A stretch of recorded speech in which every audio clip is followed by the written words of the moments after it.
ఈరోజు చిత్తూరు గురుజాల జగన్మోహన్ గారు, ఎంపీ అభ్యర్థి దగ్గుమల్ల ప్రసాదరావు గారు ఇద్దరు మనం ఎందుకు గెలిపించుకోవాలంటే ఆయన స్టేట్ ఇన్కమ్ ట్యాక్స్ కమిషనర్గా ఉండి ఆయన ప్రతి ఒక్కటి తెలుసు కాబట్టి ఢిల్లీ వరకు ఆయనకు మొత్తం టచ్లో ఉన్నారు కాబట్టి మనం అభివృద్ధి చెందాలంటే దగ్గుమల్ల ప్రసాదరావు గెలిపించుకొని గురుజాల జగన్మోహన్ నాయుడు గారు ఎందుకు గెలిపించాలంటే ఆయన ఈరోజు జీజేఎం చారిటబుల్ ట్రస్ట్ ద్వారా ఎంతో అభివృద్ధి కార్యక్రమాలు చేశాడు.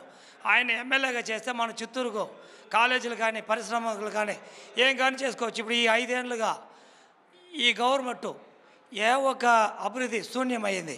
అందుకే మనం గురుజాల జగన్మోహన్ గారిని అత్యంత మెజార్టీగా గెలిపిస్తే మన చిత్తూరుకి ఏం కావాలన్నా ఆయన అసెంబ్లీలో పోరాడి మనకు తెస్తారు. అదేవిధంగా దగ్గుమల్ల ప్రసాదరావు ఎమ్మెల్యే అభ్యర్థిని మనం గెలిపిస్తే ఢిల్లీ లెవెల్లో ఆయన పోరాడి మన చిత్తూరు డిస్టిక్ ఏం కావాలన్నా ఆయన చేసుకోవట్టు కాబట్టి మన దగ్గుమల్ల ప్రసాదరావు గారిని గురుజాల జగన్మోహన్ రెడ్డి గారిని అత్యంత మెజార్టీతో గెలిపిస్తే మనం చిత్తూరుని డెవలప్ చేసుకోవచ్చని తెలిపించుకుంటా చిత్తూరు ప్రజలకి. మన దగ్గుమల్ల ప్రసాదరావు గారు ఐఆర్ఎస్ చదివిన వ్యక్తి, మంచి విద్యావంతుడు, మంచి గుణవంతుడు, మంచి గుణశీలుడు కూడా. కాబట్టి ఆయన చెప్తున్న మాటలు, ఆయన చెప్తున్న అభివృద్ధి గురించి, ఆయన చిత్తూరుకు చేస్తానన్న చాలా వరకు పరిశ్రమలు కానీ ఇట్లాంటివన్నీ నేను తీసుకొచ్చి చిత్తూరును చాలా అభివృద్ధి పథంలో నడుస్తానని చెప్పిన దానివల్ల ఖచ్చితంగా ఆయన దగ్గుమల్ల ప్రసాదరావు గారికి ఈసారి మేము ఎంపీగా గెలిపించుకుంటామని ఖచ్చితంగా ఘంటాపదంగా చెప్తున్నాం. ఎమ్మెల్యే గురుజాల జగన్మోహన్ నాయుడు గారు మంచి వ్యక్తి, మంచి దానశీలి. ఆయన చాలా వరకు ఖచ్చితంగా ఆయన ఏం చేయగలడో అదే చెప్పగల వ్యక్తి. ఆయన చాలా మంచిగా మాకు తెలుస్తున్నది. అదేవిధంగా ఎత్తుకుంటే వైఎస్ఆర్సీపీ అభ్యర్థి వచ్చి ఇక్కడ అంత బాగా అనిపించడం లేదు. ఆయన పైన చాలా ఆరోపణలు ఉండాలి, చాలా కేసులు ఉండాలని ఆయనే ఎలక్షన్ దీంట్లో నామినేట్ దీంట్లో చెప్పినారు కూడా ఆయనే. ఈయన ఏ ఒక్క కేసు కూడా లేకుండా వ్యక్తి, చాలా మంచి వ్యక్తి. ఆయన గుడిపాల మండలం మాత్రమే, బెంగళూరు అతను ఏం కాదు. కాకపోతే ఊరికే ఇక్కడ బెంగళూరు నుంచి వచ్చినారు, బెంగళూరుకి వెళ్ళిపోతారంటారు. ఆయన సొంత ఊరు గుడిపాలనే కాబట్టి మాకు నమ్మకం ఉంది ఆయన పైన.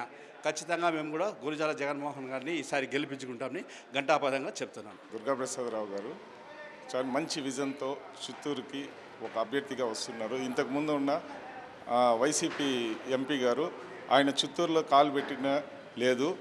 ఆయన ఒక ఎవరు అనేది కూడా మాకు తెలీదు.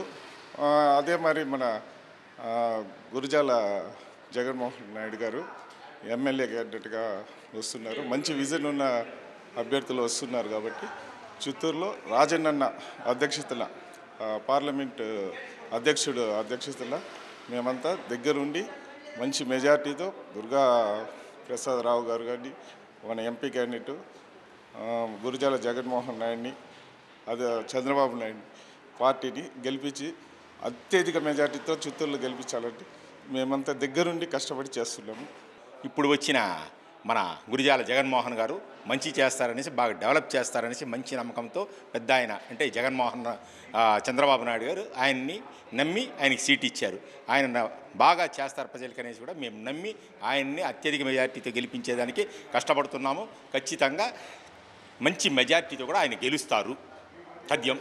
చిత్తూరులో మనకు అభివృద్ధి జరగాలంటే, లా అండ్ ఆర్డర్ అన్ని పద్ధతిగా సజావుగా సాగాలంటే, ఎటువంటి రౌడీయిజం, భూ ఆక్రమణలు జరగకుండా ఉండాలంటే మన ఉమ్మడి కూటమి ప్రభుత్వం, మన ఉమ్మడి అభ్యర్థి శ్రీ గురుజాల జగన్మోహన్ గారు అఖండ మెజారిటీతో గెలిపించి ఈ రానున్న సార్వత్రిక ఎన్నికల్లో మే 13న చిత్తూరు ప్రజలందరూ 1వ నెంబర్ సీరియల్ నెంబర్లో సైకిల్కు మరియు మన దగ్గుమల్ల ప్రసాదరావు ఎంపీ గారిని సైకిల్ గుర్తుకు ఓటేసి అఖండ మెజారిటీతో గెలిపించాలని చిత్తూరు ప్రజలకు కోరుతున్నాను.